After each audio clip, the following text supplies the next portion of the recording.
Hey everyone, so I kind of decided after that first video that I'm going to do a part 2, just to explain a little bit more different features and stuff that you guys can do.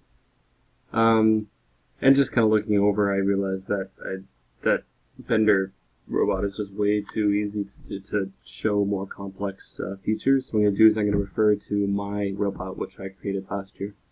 But near the end of the video, I actually talked about how to complete this loft feature.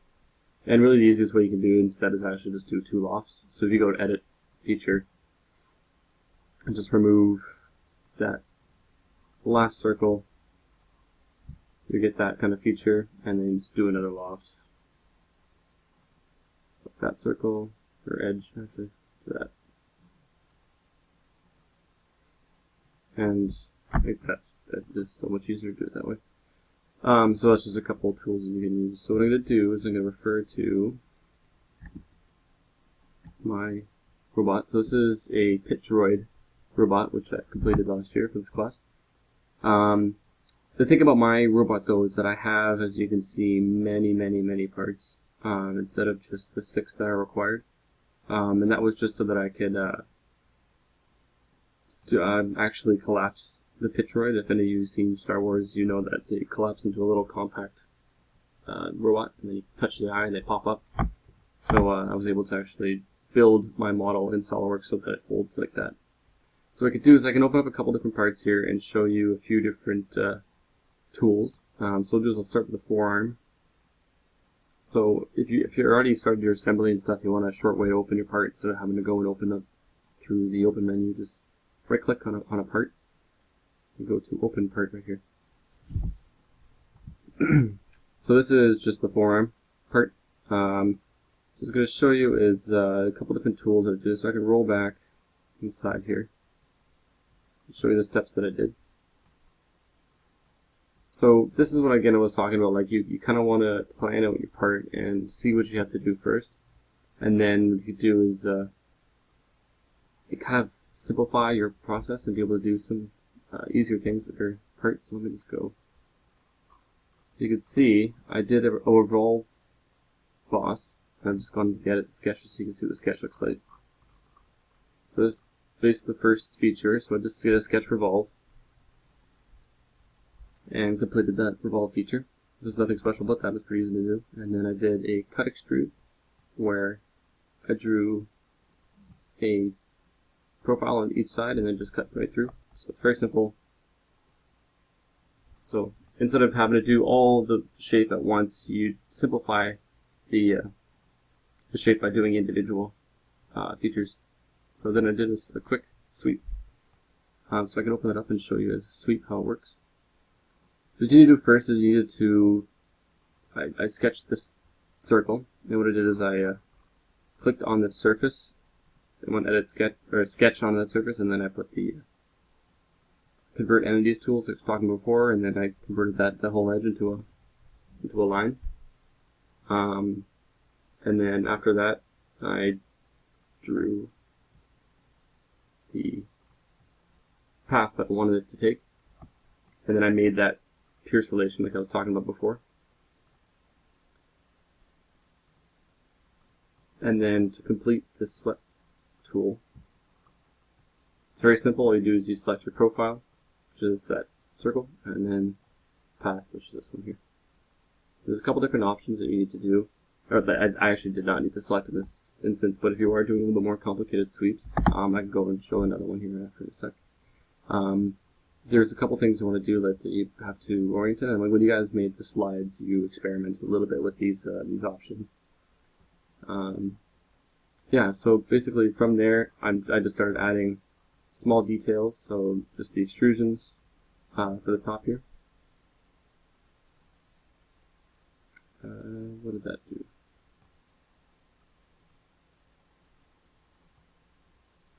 Okay, well it did something, but again, it's just a small feature somewhere, and then cut through the middle like that. And then I did a cut revolve, and this is kind of important. What I did for later assembly was I actually made all my joints on my robot like a ball and socket joint, and that way it's going to be easier to assemble in the end. So that's why I did this right here. So if I open this up, You can see I just drew a semicircle on that surface, and then click the revolve cut tool right here. So that's that piece. So it's the same thing as revolve boss, but instead it cuts away. So you can see it does that. From here, added a couple fillets. So one right here, and then one right here and here. So you can see how this part up top here, how it was, it's a pretty complicated part, but it only required that one extrusion, the cut, and then a couple fillets, and so it's very easy to do. The last one is just these little details on the edge here, and then I put fillets on all of those. And that's basically the part. So let me close that.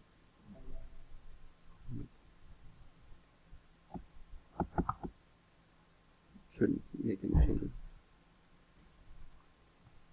Okay, so what I'll probably do is show the upper arm here. Open part. So you can see I was talking about before how there's a ball and socket joint, so I've made basically all these pieces so that they fit really nicely and I can actually move them around in the assembly. I've gone through and actually restricted these parts from moving, so it may be kind of difficult to rotate, but in a later video I'll teach you guys how to do a few things in assemblies, like mating and inserting the parts and stuff like that, and creating patterns and inserting mirrored parts and all that kind of stuff. But that's in a later video. But for now, I'm just going to show you how to use the features to build specific tools, or to build specific parts and stuff. So go back to the upper arm. So on this, again, if you look kind of closely and you kind of break this down, it's a pretty simple part. I give just a extrusion to begin. Go back. If your part ever does that, disappears, just hit the letter F, and it just will allow it to fit the screen. I'm pretty sure if you come here and click, I can't remember what the button was. I don't know, just use the letter F. It's an easy way just to, yeah, anyway. Just to get your part back in screen, it just means fit to screen. So basically, if you can break this down, you can see there's an extrusion, an extrusion, an extrusion, and then an extrusion. Like, it's pretty simple. And I did a revolve here, which is this tool. Nope. Should be that one. It's mirror. Okay. Oh, because this is the other part. But okay. So this to show you one of the complex sweeps, which is this one here. So I'm in the wrong part, so I'm gonna go back into the other arm.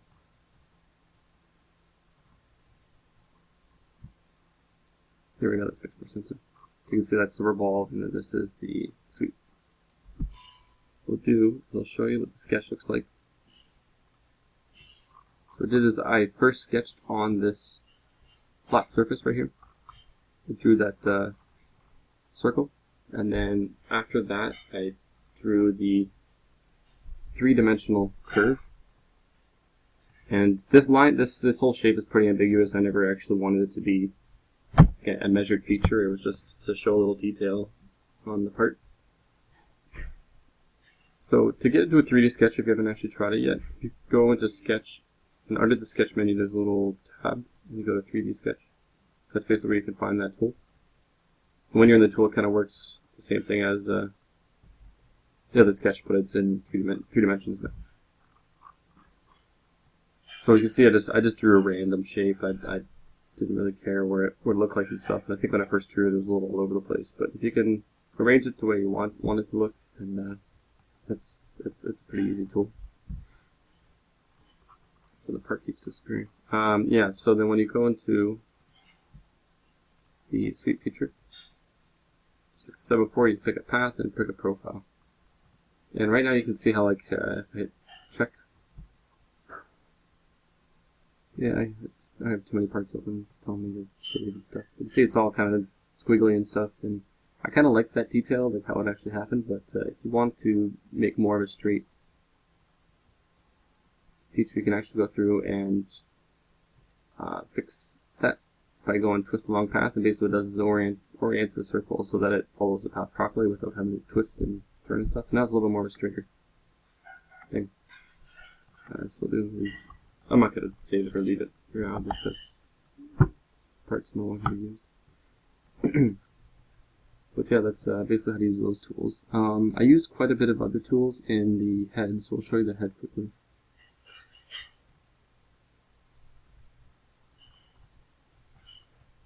So, what I was talking about before, how like changing a very complex shape into simple things, is I had to make quite a few planes on this. But to begin with, roll back. Just start with this, just a revolve, a very simple revolve. It's just like essentially, just as I was saying before, if you download the image, you can just kind of break down how the thing works and how it looks. I actually based this sketch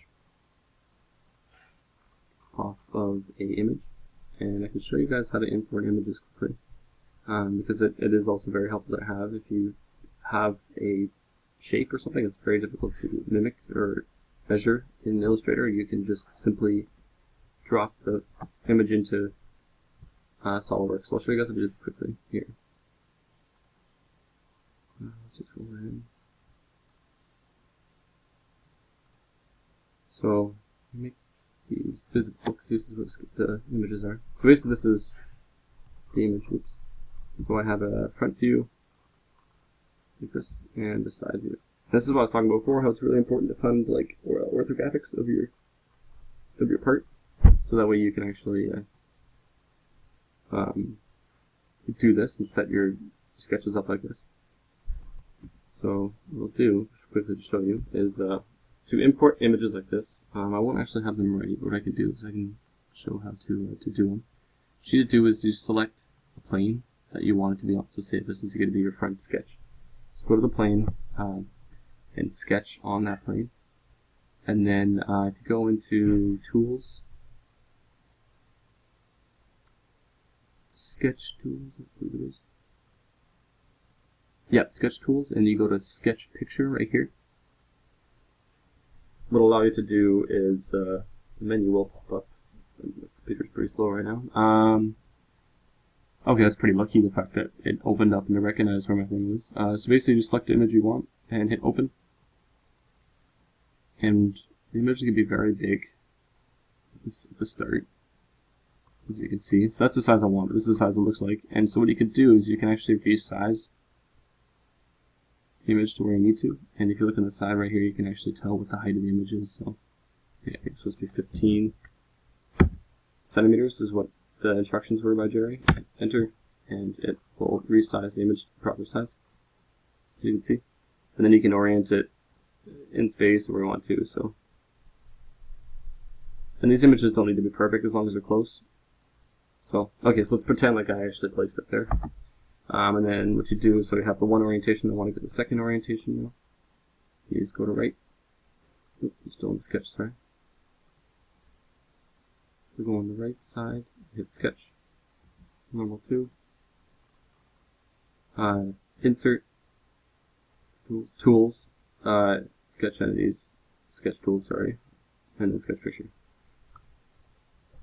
And there's the side view. And I think that's pretty much it. You can orient it. It's pretty simple to do that. And this way, like if you have a little bit more complicated robot, it's very easy to kind of go through and just trace everything instead of having to measure it out. But you want to make sure that your image is actually sized correctly, because if I started building like this, my robot would be like almost 10 times the size. So the and it look kind of funny, especially when you do tech drawings and you do a tech drawing and it's going to be massive in scale and it's not going to work out. So you got to make sure that you actually adjust that size properly. And then this will actually allow you to flip the image, as you can see the switching orientations there. So flip upside down. Yeah, so that's basically how that works. Yeah, but that's an easy tool to use, and just kind of take your time, follow all the sketches on the other side really well, and then just kind of go part by part, and it by the end it should work out really well. You can always import more views if you want, like a top view or something like that. But yeah, so that's basically how you do that. Right, thank you.